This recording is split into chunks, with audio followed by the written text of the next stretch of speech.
What's up guys, Jeff JTS. Today I want to talk to you about how to make your workouts more effective, get more from it, and not do much to change it, and actually probably save time overall. As that's one of the main factors is people run out of time when training.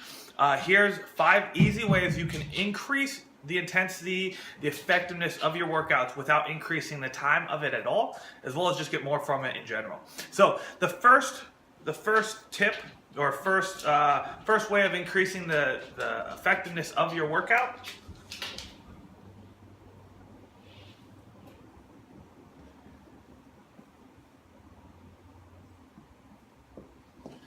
is to increase the weight, okay? What I see oftentimes is people train with us or training, I do go to commercial gyms often, training, and I've seen their training over the course of 6, 8, 12 months. And what I notice is that they never increase their weights. They never increase the difficulty or the challenge of their workouts by increasing the weight. Okay, so they're doing the same thing over and over and over again, which is actually effective still because based on the SAID principle, which is specific adaptation to imposed demands, it is effective for seeing results. However, they're lacking the true benefit of their training by not increasing their weights over the time of training. So something that I recommend for you is if you're coming in and training or training in general, try and increase your weights every 2 to 3 weeks. What that means is you may find places where you are a little bit more challenged. Maybe it's let's say we're doing a push press and we're stuck at 30-pound dumbbells. Well, in our gym, we don't have the fractional dumbbells. We go from 30 to 35. What that means is you might be stuck at that 30 to 35 transition a little bit longer. However, your goal is to try and jump up to those 35-pound dumbbells to make that workout a little bit more challenging, a little bit more effective. Okay? A way to do this as well is what I call a cluster set. So let's say, again, we're using our 30-pound dumbbells for our overhead press or push press. Our goal is to do 10 reps. Now, we know we can do 10 reps with 30-pound dumbbells, for instance. However, our goal is to increase the weight and increase the difficulty of the workouts. To do this, I jump up to 35. Now, what I'm going to perform is called a cluster. And that cluster means I'm going to perform maybe 4 to 6 reps with the 35-pound dumbbells, take 5 to 10 second rest, and then do the remainder of my reps. Now, this means I've increased my weight, I've increased the difficulty of the workout, and I haven't taken too much more time other than about 10 extra seconds, right? That's not too much. It's not overall like changing and prolonging our workouts in a really long time. So that is how I recommend increasing the weight if you guys find that you are challenged a little bit beyond the rep scheme that you need to do, is do something such as a cluster. You can do clusters up to 3 sets inside of a rep scheme. So what I mean there is if we're doing maybe 15 reps, we could do a 3x5 cluster. So 3 sets, 5 reps with only 5 to 10 seconds between those 5 reps each. That way I can increase my weight. All right, from there, the second tip, increase reps or sets.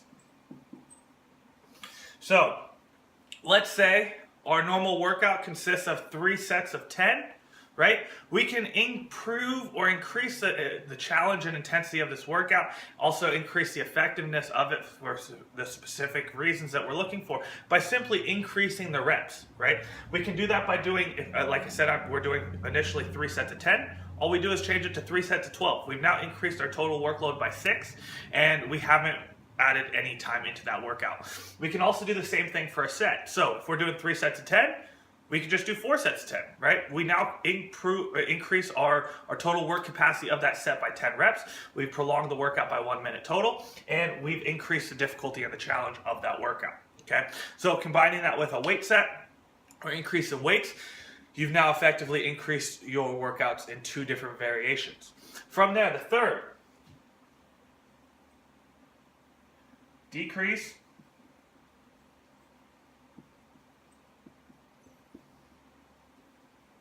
is to decrease rest times. Now, by decreasing rest times, you increase the metabolic effect of the workout. So this is where a lot of fat burning comes from, is when you increase the metabolic demand on that stress or that workout. So simply doing this, if we normally take a minute to rest in between our sets, let's say I'm doing a heavy set of bench press, and I take 1 minute between sets, I can improve the effectiveness and difficulty of my workout by simply decreasing my rest down to 45 seconds. So I only cut out 15 seconds per set. I'm still under a slight bit of fatigue going into my next set, but it's possible for me to do that. Okay, so combine that again with the cluster sets, maybe if we're a little bit more fatigued, or increasing the reps by just a couple reps, maybe even increasing the sets, right? By decreasing the rest, you've increased your metabolic rate, you've increased the challenge and difficulty of the workout without doing much, and you've actually considerably saved more time, okay? The fourth set, or the fourth way to increase the difficulty of your workouts is going to be to superset, triset, or basically superset or triset here.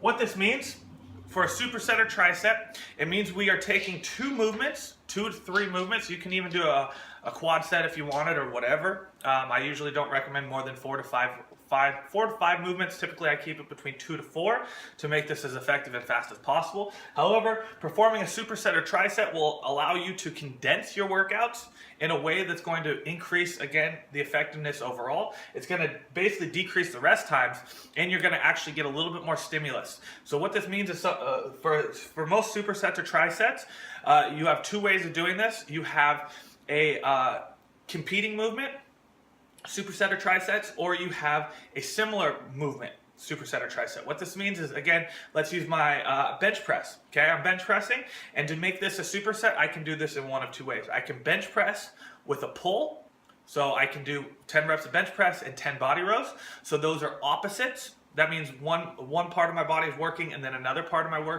body is working. This means I'm not going to fatigue out as much.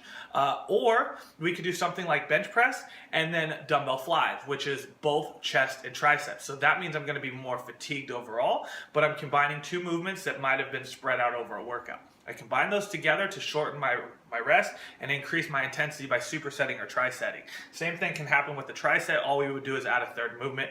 Maybe if we were doing competing movements, it might be a bench press, a body row, and a sit-up. If we were doing a similar body part, we might do a bench press, dumbbell flies, and push-up, right? And then the 5th and final way of increasing the intensity of your workouts, and this is probably one of my favorites that I program in the most often, is going to be time sets. Or otherwise, we also call them EDTs. What this means, EDT stands for escalating density training.